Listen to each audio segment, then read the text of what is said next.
This video is about the horrendous murder of Charlie Kirk. Clearly, his assassination represents a dangerous and alarming turn of events that have far-reaching consequences for the future of political discourse in the country.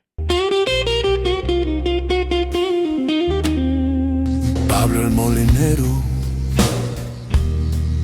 the honest reportero, crazy güero vaquero, straight shooter caballero.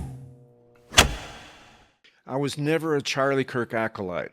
I didn't agree with everything he believed, but being a YouTube viewer, I saw plenty of videos with titles like Charlie Kirk owns student at rally and student owns Charlie Kirk at rally. I did admire him for standing up for his convictions and inviting anyone to debate him on any of his beliefs. In spite of what his detractors may say, he was never rude, and he expressed gratitude and wished grace upon those who challenged him. Here at Pablo el Molinero, we have a mantra which helps guide us. We say, make your case. As we have made clear in previous comments, we are free speech advocates. People should have opinions, but those opinions will garner more respect if you can back them up with a clear and coherent argument. Sadly, too many people, in my humble opinion, repeat beliefs without even taking the time to examine what they are saying. I can think of no clearer example of what I am talking about than the Queers for Palestine. We have posted a video about them in our Museum of Stupid series. But my main point isn't really about Charlie Kirk or his assassin, whose name shall not be repeated on this channel. I want to talk about the death penalty first, but honestly, this isn't about that either. So please, bear with me while I get to my point. I have had ambiguous feelings about capital punishment for quite some time now.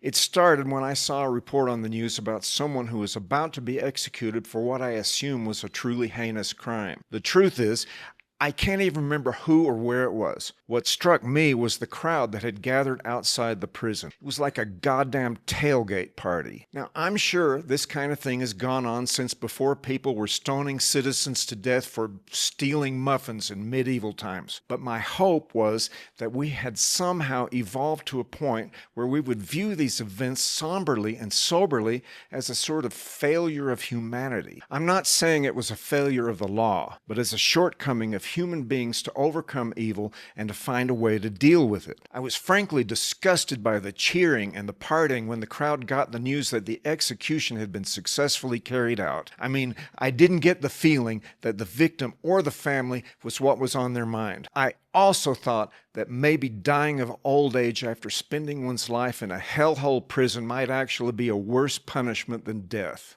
But then I thought about Dylann Roof.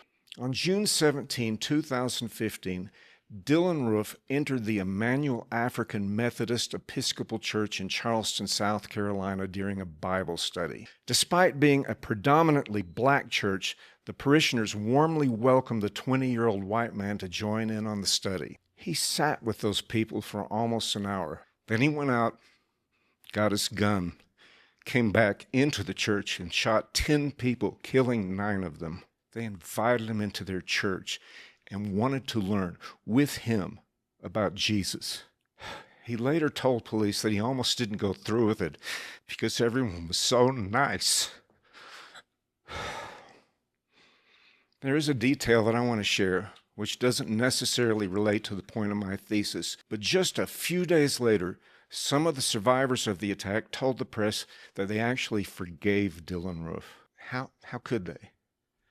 I can only assume it's because forgive us our trespasses as we forgive those who trespass against us. They were following what they understood to be God's instructions to them as Christians. To this day, it just blows me away. Today, I couldn't say what is in Dylann Roof's soul, but I can understand how society might conclude that the world has no more use for this person.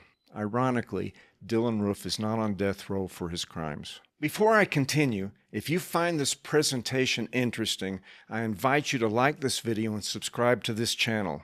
And if you push the notification button, we'll let you know anytime new content becomes available. So what is my point anyway? It's not about Charlie Kirk's murderer. The law shall take care of that, and I will not waste a single tear on that person. I must say, though, It makes me sad anytime someone so young destroys their own life, whether by shooting up a school, doing irreversible damage to their body, or in this case, by carrying out a cold-blooded, calculated political assassination. I always think to myself, if you had only waited some time, you might have seen things differently, and you wouldn't have to spend the rest of your life regretting a stupid and irreversible decision. Anyway, soon after it was confirmed that Charlie Kirk had been killed in the attack, a middle school science teacher from Oregon posted that the assassination really brightened her day. John Colgan posted this to his personal Facebook page. It reads in part, "Hearing that Charlie Kirk got shot and died really brightened up my day. Nobody deserves it, but some are asking for it." He went on to call Kirk a ghoul who often defended guns after school shootings.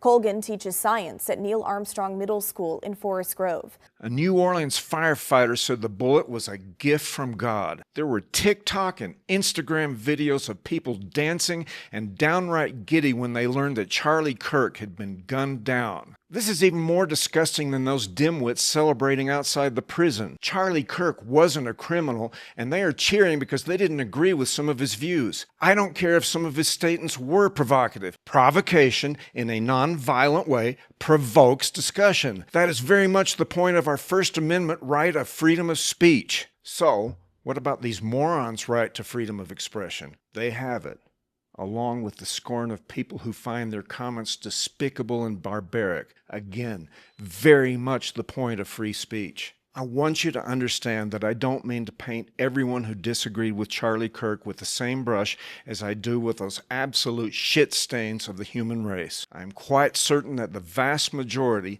the civilized people on all sides of the political gamut, were horrified at the murder, along with the comments made by those idiots. Of course, many of the politicians on the left feel that their chances of success are somehow improved by blaming the murder of Charlie Kirk on Donald Trump. That is its own separate disgrace. The first politician that comes to mind is J.B. Pritzker, the Illinois governor and presidential aspirant who has offered no platform to support his candidacy except for opposing our president on anything he does and every breath he takes. This is despite the fact that Donald Trump will not be on the ballot in 2028. Pritzker's comments assigning blame to Donald Trump were made within hours of the murder.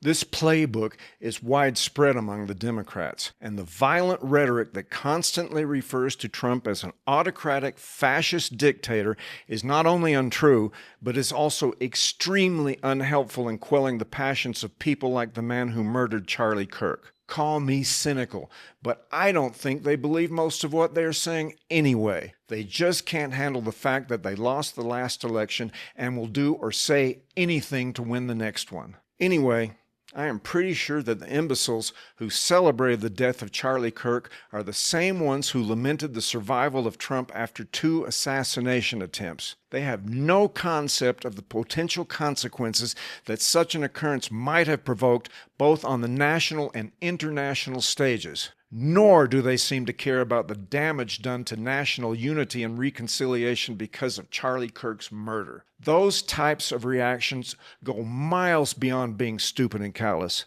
They are a danger to the psyche of the nation and would clearly seem to promote even more violence. I am certainly no fan of what has commonly been referred to as cancel culture. That is, the ostracization of people or organizations because of words or deeds deemed objectionable, mostly by people of the far left wing or woke ideology. As I recall, this included transgressions, such as statements made in 10-year-old tweets, certain jokes made by professional comedians, questioning measures taken during the COVID pandemic, skepticism about the BLM movement, and doubting pretty much anything having to do with the LGBTQ plus double extra EIEIO politics. It seemed to me that many of those who caved to such pressures did so out of a fear of liberal backlash. It reminds me of how some insurance companies often handle lawsuits. It's easier and cheaper just to pay the claim. With cancel culture, it was just simpler to fire someone or just write a check to the offended group. So, Laura Sosh Lightly, Associate Dean at Middle Tennessee State University, was fired from her post for saying that she had zero sympathy for Charlie Kirk after his murder. Matthew Dowd, a political analyst at MSNBC, theorized that possibly one of Charlie Kirk's supporters accidentally shot him while waving around a rifle at the event in Utah. Dowd was later fired for saying that hateful thoughts lead to hateful words, which then lead to hateful actions, essentially blaming Charlie Kirk for his own death. Since then, there have been numerous examples of people who have been fired for celebrating the death of Charlie Kirk. Do I have sympathy for them? Look, I feel terrible for the whole tragic mess, but those people are near the bottom of my sorry for your loss list.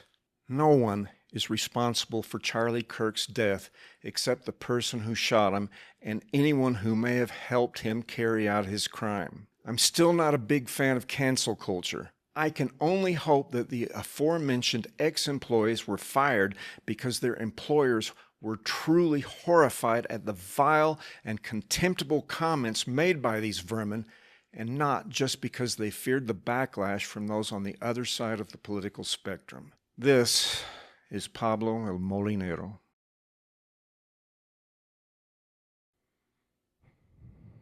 Please feel free to leave any comments you may have about this presentation. I will read and answer every one of them. If you want to see more of our content, please like this video and subscribe to the Pablo El Molinero channel. You can also opt to receive notifications whenever new content is released. Thanks again for watching.